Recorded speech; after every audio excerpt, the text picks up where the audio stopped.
I have prepared a whole lot for you guys, okay?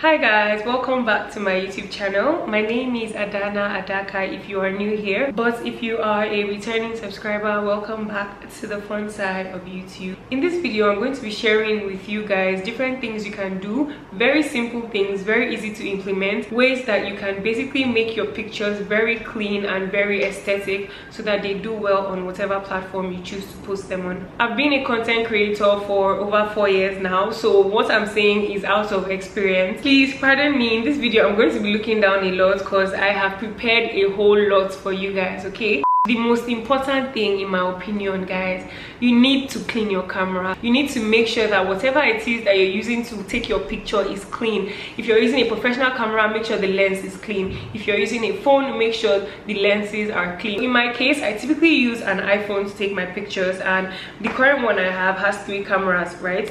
And I would advise you either use tissue paper. However, if you do not have tissue paper, there's this fiber wipe thing that usually comes with glasses. If you have that, I think this is the best thing because it doesn't leave any residue on the back of your camera. What I do for an added effect is sometimes I blow on the camera like right, and then I wipe again to make sure if there's any particle, it goes off by the time I'm done like blowing on it. And please guys, while we're at it, if someone is taking your pictures, right, when you're done wiping your camera, when you're handing it over to them, just make sure that they know not to touch it, because I have so many cases where after I finish wiping my camera, I pass it on to the next person and this is how they are receiving the phone. So in the end, all the work you've done is wiped out. So just make sure you just correct them, let them know not to get your camera dirty, because I promise you, if you're getting blurry pictures, you're just cancelling all the work that you're going to be putting in that picture.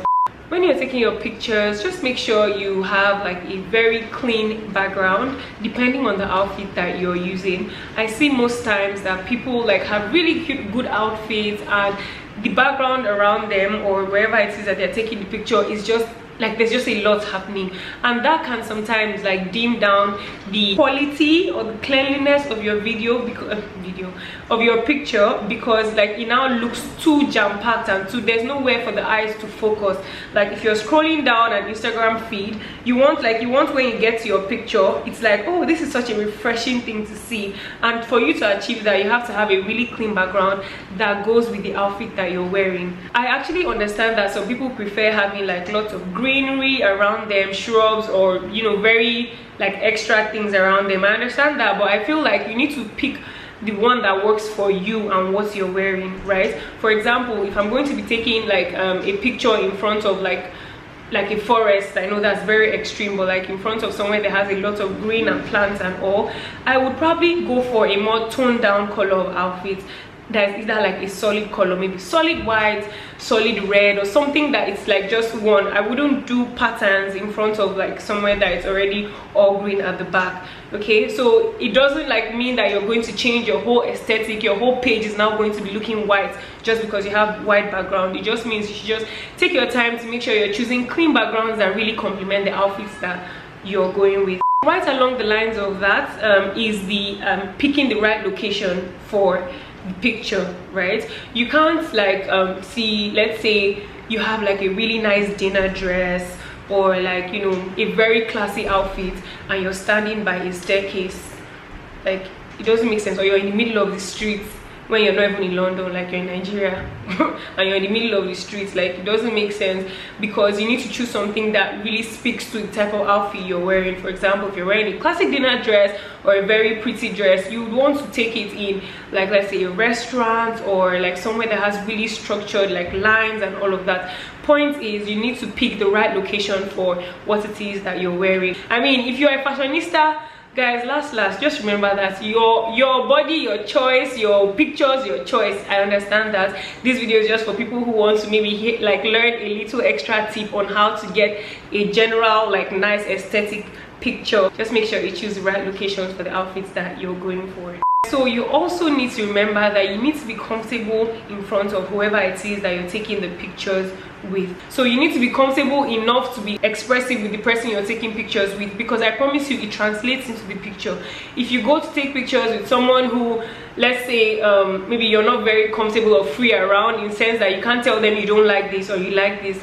You just go there, you stand awkwardly, you take the pictures, and you can't even complain to the person, like, you understand? You just have to like, oh, thank you, oh, thank you for helping me take my pictures, but you've not really gotten the pictures that you actually want. And if you don't have anybody to go with to take your pictures, guys, we are literally in 2024. There are so many ways that you can take pictures by yourself, and one of them, the most I guess reliable, is using a tripod and a clicker. In fact, let me show you guys what a clicker looks like. Okay guys, so this is what a clicker looks like. So basically you can pair it to whatever device you're using, or sometimes a tripod, and it helps you take pictures automatically. But yes, you can use a tripod to get, you know, pictures by yourself if you're not comfortable with people taking pictures of you. So right off that last point, okay, you've gotten somebody you're comfortable with taking pictures in front of, but they're still not getting the pictures right. Guys, you need to literally just show them what to do. Ask them to stay in the location that you want to take the picture. Take a picture of them and then show them what, you know, you want.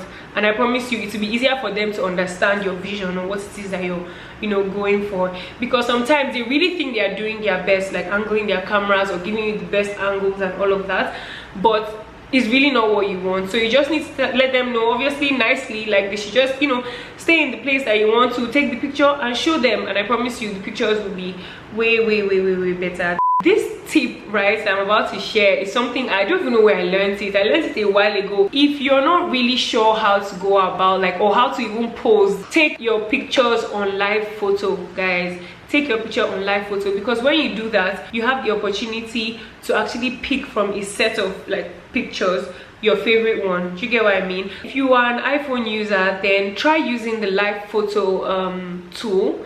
You know, you just go to your settings, camera settings, and turn it on. If you need help with that, just let me know in the comments. I will respond to you with exactly the steps you need to take to turn on your live photo. So this next point actually goes without saying. If you're going to take a quality picture, you need to have good lighting, guys.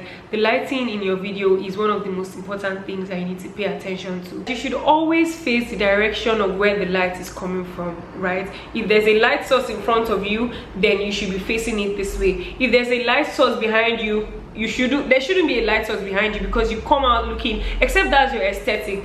But if there's a light source behind you, then you're just going to come out looking like a silhouette, very dark, very hooded. You won't be able to see anything. So always face the direction of where the light is coming from. For me, I really like outdoor pictures, right? I just feel like the sun just works with me and it's just perfect for me. But I need to be particular about the time of the day I'm outside taking these pictures. For example, if it's around like 12 o'clock, like 12 in the afternoon, right, that is a no time. Like, it's literally a no-go time for me to take pictures, because what you have is the sun like right over you, right, and then it casts a shadow like from your lashes right down to your face. You just have a shadow on you, so you don't want to be taking pictures around that time. However, if it's like 4:30 to 5:30 in the evening, which is like around sunset, that's literally the perfect time for you to take pictures. Let me just give you guys an example now. Let's say it's like 12 o'clock, right? This is what 12 o'clock sun, I mean, I look good now, but guys, that's not the point. If this was the sun, this would be really harsh, right? And then there will be shadow down. But what you want instead of this is this. This is what the sun by 4:30 to 6:30 in the evening or even in the morning does. So if you're a morning person and you're okay with waking up early in the morning to take pictures by that time, then go ahead. Now, if you are an indoor person, someone who likes to take pictures inside, you also need good lighting. You need to make sure that wherever you are is lit properly, so that the pictures are still very clear. I learned something on, I think it was TikTok. Maybe you don't have any option and you really just need to take pictures in the afternoon around the 12 o'clock or 1 p.m. time that I said earlier.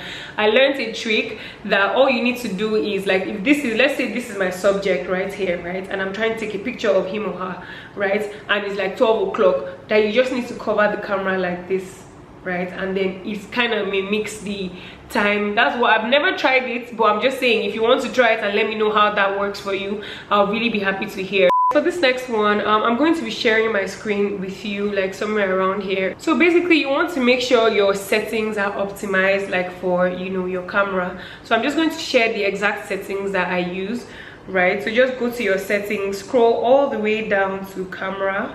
Now for camera format, is always checked to high efficiency instead of most compatible. Pro RAW and resolution control, I don't even know what that means, but it's off on my camera. And then the Apple ProRes is actually on. So my camera mode is on, depth control on, exposure adjustment on, portrait zoom is set there, live photo, as you can see, is on as well. Now composition, grid, guys, grid is very important. I'm going to get to it in my next point. So grid is on, level is on, mirroring front camera is on, view outside the frame is on as well, and macro control is on. So these are basically my camera settings, so feel free to screen record it or take screenshots if you would like.